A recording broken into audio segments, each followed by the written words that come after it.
ముఖ్యమంత్రి జగన్మోహన్ రెడ్డిపై చిత్తూరు జిల్లా కుప్పం పోలీస్ స్టేషన్లో తెలుగు యువత నాయకులు ఫిర్యాదు చేశారు. ప్రతి జనవరిలో జాబ్ క్యాలెండర్ ఇస్తామని చెప్పి నిరుద్యోగ యువతను మోసం చేశారంటూ ఫిర్యాదులో పేర్కొన్నారు.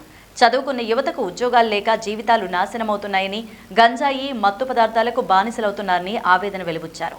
నిరుద్యోగులకు ఉద్యోగాలు ఇస్తామని చెప్పి మోసం చేసిన సీఎం జగన్పై వెంటనే చర్యలు తీసుకోవాలని, ఎఫ్ఐఆర్ నమోదు చేయాలని కుప్పం అర్బన్ పోలీసులకు తెలుగు యువత నాయకులు ఫిర్యాదు చేశారు.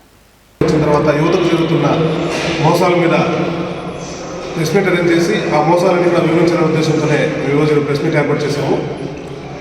గతంలో జగన్మోహన్ రెడ్డి గత ఎన్నికలకు ముందు పాదయాత్రలో ప్రతి సంవత్సరం జనవరి మొదటి రోజున జనవరి 1 వస్తే జాబ్ క్యాలెండర్ రిలీజ్ చేస్తానని చెప్పి మాట ఇచ్చాడు యువతకంతా కూడా.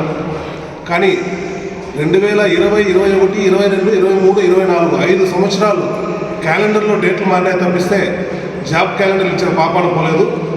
ఆ రకంగా ఈ రాష్ట్రంలోని యువతలందరినీ కూడా జగన్మోహన్ రెడ్డి మోసం చేశాడు. కాబట్టి మా యువత అందరూ కూడా కలిసి ఈరోజు జగన్మోహన్ రెడ్డి యువతను మోసం చేశాడని ఆ మోసాల మీద మేమందరం కూడా పోలీస్ స్టేషన్లో కంప్లైంట్ ఇవ్వబోతున్నాము. ఇక్కడ ప్రెస్ మీట్ ముగిసిన తర్వాత అదేవిధంగా లక్షల కోట్లు దగ్గర 12 లక్షల కోట్లు అప్పు చేశాడు. మాకెవరికి ఉద్యోగాలు లేక ముందుగానే మేము కష్టాల్లో ఉంటే మా నెత్తిన అప్పును భారంగా మోపాడు, కానీ మమ్మల్ని ఎవరిని కూడా బాగుపడలేదు.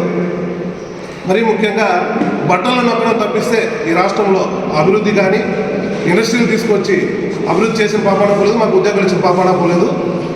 ముఖ్యంగా ఈ పత్రికంగా కానీ ప్రజల్లో కానీ వివరిస్తూ ఎన్నో రకాల పోరాటాలు చేశాం. అయినా ఈ ముఖ్యమంత్రికి, ఈ ప్రభుత్వానికి బుద్ధి రాలేదు, చలనం లేదు. కాబట్టి ఈసారి ఏకంగా మా రాష్ట్ర పార్టీ పిలుపు మేరకు పోలీస్ స్టేషన్లో ఈరోజు కంప్లైంట్ చేస్తున్నాం.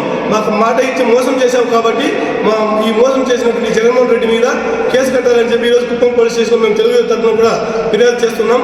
అదేవిధంగా ఈ ముఖ్యమంత్రి మాకు జాబ్ క్యాలెండర్ రిలీజ్ చేయలేదు, కానీ ఇంకా 2 నెలలు పోతే కేంద్ర ఎన్నికల సంఘం ఎన్నికల నోటిఫికేషన్ విడుదల చేసింది. నువ్వు జాబ్ క్యాలెండర్ విడుదల చేయలేదు, జాబ్ నోటిఫికేషన్ విడుదల చేయలేదు, కానీ నీ ఉద్యోగం నోటిఫికేషన్ వస్తుంది. జగన్మోహన్ రెడ్డి గుర్తుపెట్టుకో, ఆ నోటిఫికేషన్లో నీ ఉద్యోగం తీసేసి నిరుద్యోగం చేసే బాధ్యత మేము తెలుగు యువత తరఫున ఖచ్చితంగా రాష్ట్రంలో ఉన్నటువంటి యువత నిరుద్యోగులందరూ కూడా తీసుకుంటామని చెప్పి కూడా జగన్మోహన్ రెడ్డికి మేము హెచ్చరిస్తున్నాం.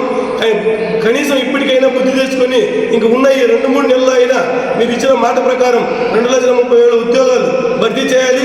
అదేవిధంగా యువతకు అందరికీ కూడా ఉద్యోగాలు కల్పించాలి. అలా లేని పక్షంలో కనీసం నిరుద్యోగ వృత్తి అయినా ఇచ్చి ఈ నిరుద్యోగులందరినీ కూడా ఆదుకోవాలని చెప్పి మేము డిమాండ్ చేస్తున్నాం.